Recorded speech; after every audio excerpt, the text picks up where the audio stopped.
merci d'être ici. Merci d'avoir participé au séminaire de la FTQ sur la retraite et les assurances. 350 participants, c'est pas peu dire. Pas peu dire. Ça fait 2 ans de suite. L'année passée, c'était au-dessus de 350 également. Mais avant ça, on avait 60, 80 participants. Ça prouve que c'est une préoccupation importante auprès de nos affiliés. Et nous, on est là, comme j'expliquais tout à l'heure au micro, pour donner soutien, faire le lobby nécessaire également. Vous savez, le but de ces séminaires-là, bien sûr, c'est pour parfaire nos connaissances. C'est également pour échanger nos expériences. Puis, finalement, c'est pour ne pas avoir peur d'innover. Et on est rendu à un point, je pense que les actuaires, tout à l'heure, le panel que j'écoutais attentivement, s'il y a un dénominateur commun dans ces 3 individus-là, ces 3 personnages-là, c'est certainement, on est à l'heure de l'innovation et le statu quo ne sera plus là. Ça me semble assez clair. Et moi, ce qui m'encourage quand je vois le local 301 du SFP, qui représente les Bleus de la Ville de Montréal, qui ont réussi à réaménager leur fonds de pension, à avoir une entente avec la Ville de Montréal 3 mois avant l'échéance de la convention collective, moi, je me dis que rien n'est impossible.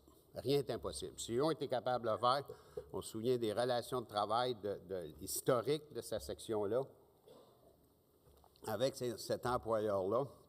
Et j'avais insisté pour que Michel Parent vienne nous présenter ça, vienne partager avec nous autres son expérience. Vous savez, si on me demandait, moi, quelle a été, parce qu'on n'est pas parfait dans le monde syndical, comme vous savez, quelle a été la plus grosse erreur qu'on a faite des 40 dernières années, depuis moi je milite, moi je dirais qu'on n'a pas administré ce qu'on a négocié.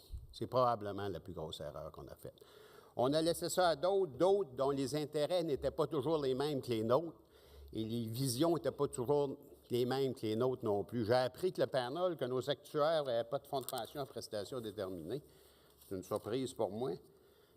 Mais je sais depuis quelques années que les présidents des grandes banques canadiennes, eux, personnellement, ont des fonds de pension à prestations déterminées. Même s'ils l'ont enlevé à leurs nouveaux employés, eux l'ont encore. Même s'il y en a d'entre eux qui disent que nous, on ne devrait pas en avoir, eux, ils s'en payent. Moi, je me dis, ce qui est bon pour Minou est bon pour Pitou.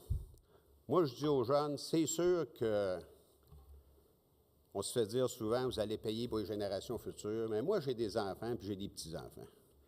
Puis j'y pense, eux autres aussi. Puis dans 40 ans d'ici, moi, je ne serai plus là, mais eux vont être encore là, puis ça va être quoi leur futur?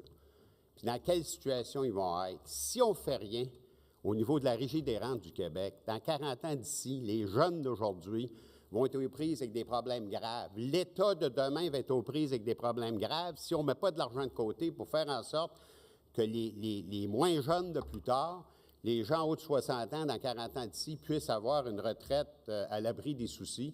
Puis c'est le temps de le faire tout de suite. Puis c'est ça notre programme, une retraite à l'abri des soucis. Faisant en sorte, de façon progressive, responsable, capitalisée, c'est ça qu'on propose, que dans 30-40 ans d'ici, les gens vont être capables de prendre des retraites avec, en argent de ce temps-là, 50 de 66 000 $ par année. En même temps, j'essaie de convaincre le Conseil du patronat depuis 2 ans.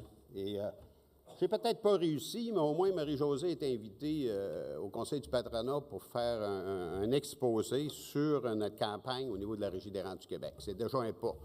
Moi, si j'étais employeur, j'en suis un, mais mes employés sont bien syndiqués puis ont un PD, comme vous le savez, mais j'étais un employeur ordinaire. Il me semble qu'avec une Régie des rentes qui peut te donner, qui va donner à tes employés 50 de 66 000 $, ça l'allège sur tes épaules ton régime complémentaire. Et en même temps, ça fait une équité pour l'ensemble des Québécois et des Québécois. Je parlais tout à l'heure avec un actuaire avant le panel. Nous sommes les régimes publics les plus bas de tous les pays de l'OCDE au Canada. Les plus bas. C'est honteux. Les pays riches comme le nôtre être des plus bas. Et il me semble qu'il y a un coût important à donner là. Puis si on le fait, c'est pour ceux de demain, c'est pour les jeunes de demain, c'est pour les jeunes d'aujourd'hui qui vont être plus vieux demain pour pouvoir, comme je l'ai dit, avoir une retraite à l'abri des soucis. Sur ça, écoutez, je vous souhaite un bon retour à la maison.